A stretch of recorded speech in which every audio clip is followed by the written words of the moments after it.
कोर्टात आणखी एक कॅव्हेट दाखल झालंय। अॅडव्होकेट राजेसाहेब पाटील यांच्याकडून कॅव्हेट दाखल करण्यात आलंय।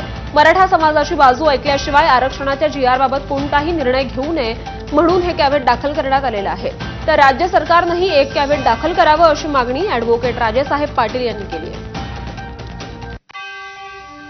कुणबी नोंदी असलेल्या मराठा समाजाला जात प्रमाणपत्र देण्याबाबत सरकारनं जीआर काढला।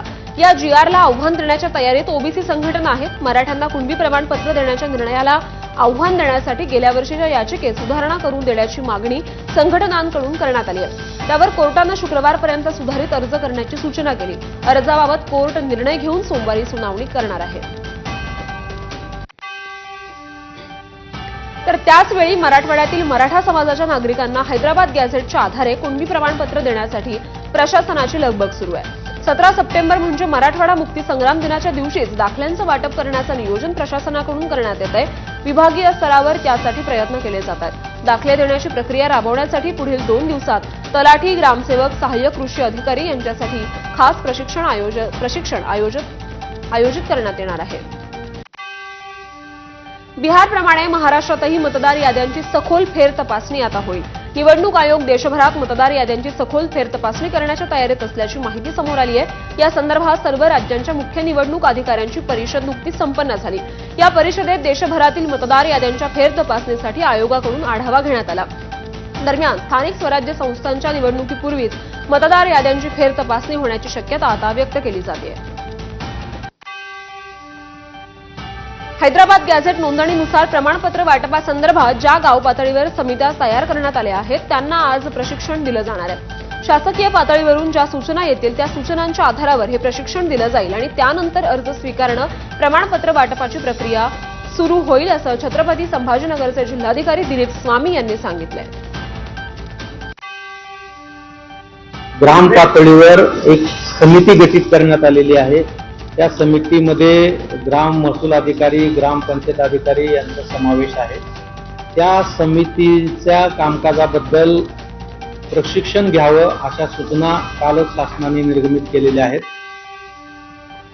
म्हाडाच्या घरांच्या सोडतीत सामाजिक आणि विशेष प्रवर्गाकरता आरक्षण आहे। ओबीसींना शिक्षण, नोकरी आणि स्थानिक स्वराज्य संस्थांमध्ये आरक्षण लागू आहे। मात्र म्हाडाच्या सोडतीत ओबीसींना आरक्षण लागू नाही। त्यामुळे म्हाडाच्या घरांच्या सोडतीतही ओबीसींनाही आरक्षण लागू करण्याची मागणी आता राष्ट्रीय ओबीसी महासंघानं केली आहे। म्हाडानं मात्र त्यावर राज्य सरकारलाच निर्णय घेण्याचे अधिकार असल्याचं सांगून त्याबाबतचा चेंडू सरकारच्या कोर्टात टाकलाय। दरम्यान म्हाडाच्या घरांच्या सोडतीत सध्या 50% आरक्षण आहे। त्यामुळे यापुढे आणखी आरक्षण वाढवता येणार नाही अशी माहिती सूत्रांनी दिली आहे। मराठा आरक्षणासाठी राज्य सरकारनं जीआर काढून 8 दिवस उलटलेत, तरीही सरकारमधले मंत्री आणि ओबीसी नेते छगन भुजबळांची नाराजी सरकारला अद्याप दूर करता आलेली नाही। त्यातच पार पडलेल्या ओबीसी उपसमितीच्या पहिल्याच बैठकीत भुजबळांनी आपली नाराजी जाहीरपणे बोलून दाखवली। मराठा समाजासाठी काढलेल्या जीआरमुळे ओबीसी समाजाला फटका बसणार असल्याचं सांगत भुजबळ बैठकीत चांगलेच आक्रमक झाले। इथे प्रश्न सुटणार नसतील तर आपण कोर्टात जाऊ अशी थेट भूमिका भुजबळांनी बैठकीत मांडली। बावनकुळेंच्या उपस्थितीत झालेल्या या बैठकीला मंत्री पंकजा मुंडे, गणेश नाईक, संजय राठोड आणि अतुल सावेही उपस्थित होते। तर ओबीसी उपसमितीच्या बैठकीत नाराजी व्यक्त करत भुजबळांनी नेमकं काय म्हटलंय आपण बघूयात। मराठा समाजासाठी काढलेल्या जीआरमुळे ओबीसीला फटका बसणार। जीआर निघाल्यानं आता आपण सर्व असहाय्य आहोत। जीआर मधील काही शब्दांवरही भुजबळांनी आक्षेप घेतलाय। जीआर काढल्याप्रकरणी भुजबळांनी इतर मागासवर्गीय विभागाच्या अधिकाऱ्यांना धारेवर धरलं। मराठा समाजाला मागील काही वर्षात मोठा निधी मिळाला। ओबीसीमध्ये अनेक जाती असूनही निधी कमी मिळाला।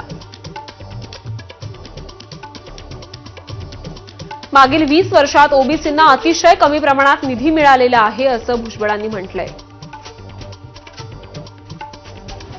ओबीसींना कमी निधी देण्यावरून सरकार आणि वित्त विभागाचे समर्थन होऊ शकत नाही असं सुद्धा ते म्हणाले। इथून जर प्रश्न सुटला नाही तर थेट कोर्टात जाऊन आम्ही निर्णय घेऊ।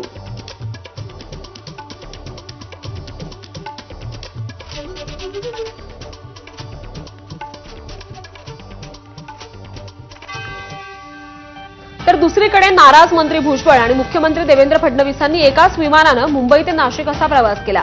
नाशिकच्या इलेक्ट्रिकल टेस्टिंग लॅबच्या लोकार्पण सोहळ्यासाठी दोन्ही नेते काल नाशिकच्या दौऱ्यावर होते. यावेळी त्यांनी एकत्र प्रवास केला. तर या सोहळ्यातील भाषणात मुख्यमंत्री फडणवीसांनी भुजबळांच्या नाराजीवरही मिश्किल टोला लगावलाय. मी भुजबळ साहेबांच्या बाजूने बोलावं अशी तुमची इच्छा दिसते.